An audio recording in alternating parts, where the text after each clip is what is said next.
Bismillahirrahmanirrahim. Assalamu alaikum students. Today we will discuss remaining some significant role of mitosis. कल हमने mitosis की significance discuss की थी in living organism और आज हम रिमेनिंग जो टू सिग्निफिकेंट रोल है that is asexual reproduction and error in mitosis वो डिस्कस करेंगे. Chapter 5 cell cycle. Asexual reproduction is a type of reproduction in which living organism produce genetically similar organism. कि जो जानदार है वो अपनी तरह का genetically similar organism new individual बनाता है without any fusion of gamete. इसके अंदर simply increase in the number of individual होता है या अपनी तरह का ही एक नया ऑर्गेनिज्म बनाया जाता है लेकिन वो बिल्कुल जेनेटिकली सिमिलर होता है और उसके अंदर सिर्फ एक पेरेंट इन्वॉल्व होता है. And this process is done through mitosis. Mitosis is a mean of asexual reproduction जिसके थ्रू वो जानदार अपने तरह का न्यू ऑर्गेनिज्म राइज करता है. जब अपने तरह का न्यू ऑर्गेनिज्म राइज करेगा without any fusion of gamete एक ही पेरेंट तो वो हमेशा बेटा क्या होगा जेनेटिकली सिमिलर, उसके जीन्स बिल्कुल उसके पेरेंट्स वाले होंगे. आपकी बुक के अंदर दो एग्जांपल डिस्कस की गई हैं, दो एग्जांपल मेंशन किए हैं, एक हाइड्रा की और दूसरा प्लांट की. Hydra is a simple aquatic living organism. ये पानी में रहने वाला एक सिंपल मल्टी सेलुलर ऑर्गेनिज्म है और ये भी अपनी रिप्रोडक्शन करता है और एसेक्सुअल तरीके से. हाइड्रा के ऊपर एक स्मॉल बर्ड डेवलप हो जाता है लाइक दिस. एक छोटा सा बर्ड डेवलप हो जाता है, एक छोटी सी आउट ग्रोथ डेवलप होती है. बर्ड को हम ऐसे डिफाइन करते हैं कि स्मॉल आउट ग्रोथ और cluster of cell that is produce on the parent body. के पेरेंट बॉडी के ऊपर एक छोटा सा उभार, एक छोटा सा क्लस्टर ऑफ सेल जो बनता है उसे हम कहते हैं बर्ड. ये जो बर्ड होता है ये इंक्रीज इन साइज करता है, इसके अंदर मजीद माइटोसिस होती है and ultimately it will develop into a new individual. ये बिल्कुल एक न्यू इंडिविजुअल के अंदर डेवलप हो जाता है और इसके अंदर आपने देखा सिंपल क्या हुई माइटोसिस. उसी माइटोसिस के ज़रिए जो क्लस्टर ऑफ सेल है ये इंक्रीज हुआ और उसने अपने ही जैसा एक नया इंडिविजुअल बना दिया. रिप्रोडक्शन हुई बट एसेक्सुअल. सेकेंड एग्जाम्पल है हमारे पास प्लांट. प्लांट का नेम नहीं मेंशन. ऑलमोस्ट सारे प्लांट जो है वो एसेक्सुअल रिप्रोडक्शन से रिप्रोड्यूस कर सकते हैं, कटिंग, ग्राफ्टिंग और इस तरह के और मेथड हैं.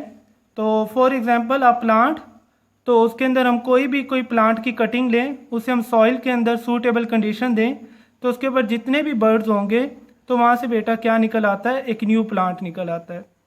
ये जो मैंने एक डायग्राम हाइपोथेटिकली डायग्राम बनाई है and this is the diagram of sugar cane. Sugar cane एक कॉमन प्लांट है जो कि एसेक्सुअल तरीके से क्या करता है, रिप्रोड्यूस. उसके जितने भी बर्ड्स होते हैं वहाँ से नया प्लांट ग्रो कर जाता है.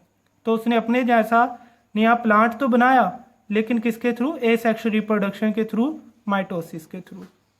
तो आपको ये दोनों एग्जाम्पल याद करनी है, हाइड्रा की और प्लांट की, और उसके ऊपर इसका इंट्रोडक्शन देना है. That is the role of mitosis in asexual reproduction. Second जो हमारा है एरर्स इन माइटोसिस.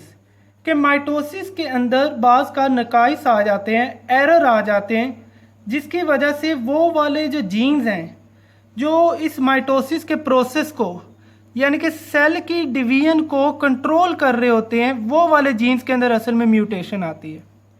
म्यूटेशन कहते हैं सडन चेंज, जीन के अंदर तब्दीलियाँ आ जाना. वो वाले जीन्स, किसी भी जीन में तब्दीली आना is known as mutation. But हम स्पेसिफिकली बात कर रहे हैं उन वाले जीन्स की जो कि सेल डिवीजन के अंदर रोल प्ले करते हैं. तो the mutation in that gene cause the process of mitosis uncontrol. ये माइटोसिस का जो प्रोसेस है इसे अनकंट्रोल बना देता है. सेल का इसके ऊपर फिर कोई कंट्रोल नहीं रहता. कोई भी जो सेल होता है वो रिपीटेडली डिवाइड करता जाता है विदाउट एनी नीड.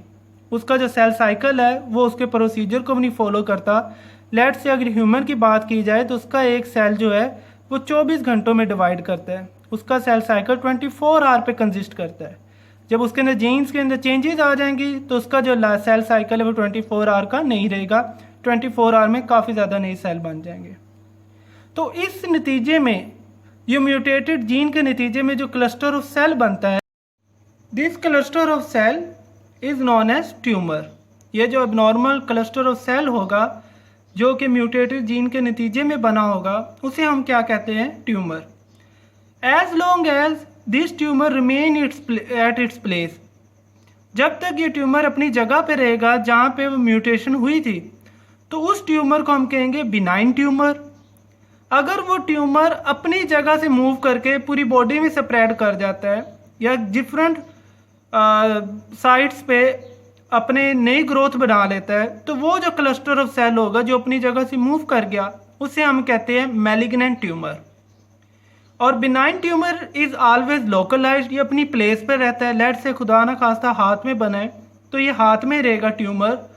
अगर वो ब्लड के सर्कुलेशन के थ्रू डिफरेंट बॉडी की पार्ट्स में ग्रो कर गया या स्प्रेड कर गया, तो उसे अनलोकलाइज्ड ट्यूमर को हम क्या कहेंगे? Malignant tumour. और बिनाइन ट्यूमर हमेशा बेटा माइल्ड होता है, लेस सीवियर होता है, और मैलिग्नेंट ट्यूमर हमेशा क्या होता है? मोर सीवियर होता है। और ये जो प्रोसेस है मूवमेंट का from one place to another place tumorous cell का, इसे हम कहते हैं metastasis. So this is all about your today's lecture in which we discussed significance of mitosis, जो कि आज हमारा टॉपिक कंप्लीट हो चुका है। हमने आज स्टडी किया एसेक्सुअल रिप्रोडक्शन में इसका रोल।